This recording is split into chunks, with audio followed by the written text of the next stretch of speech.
asalaamaaleykum wa rahmatullahi wa barakaatu. sama mbokki taalibe bi murid yi maa ngi leen di laabiire ngir jëmmi sëriñ bi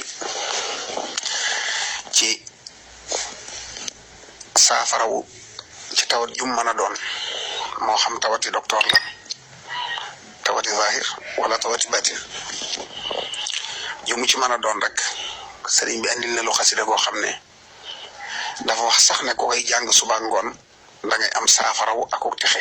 muy matlabu shifaa'i ودم عليه في المساء والصباح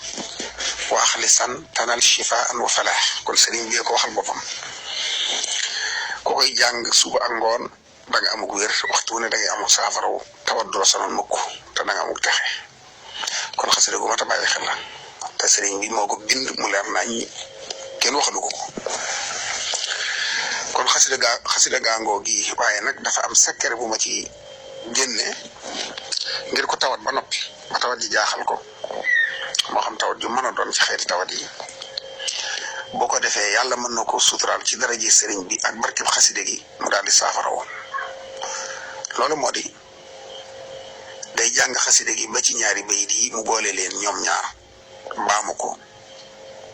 téeméer ak fukk ak benn door a eggal xaside gi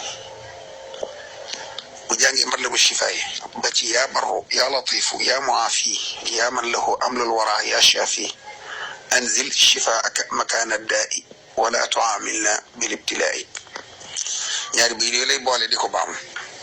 مثلا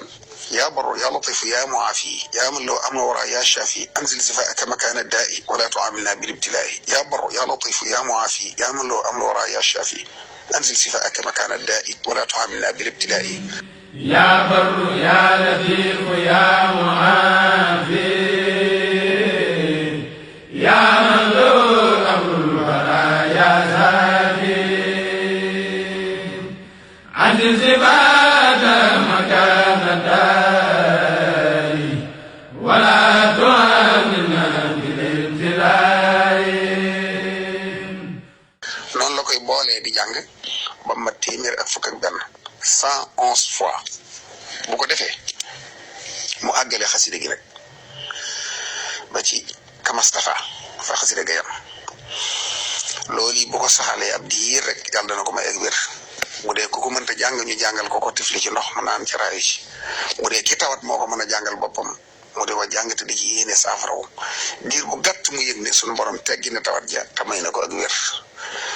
maa ngi koy jox addi sama bokki taalibe bi murid yëpp ngir jëmi sëriñ bi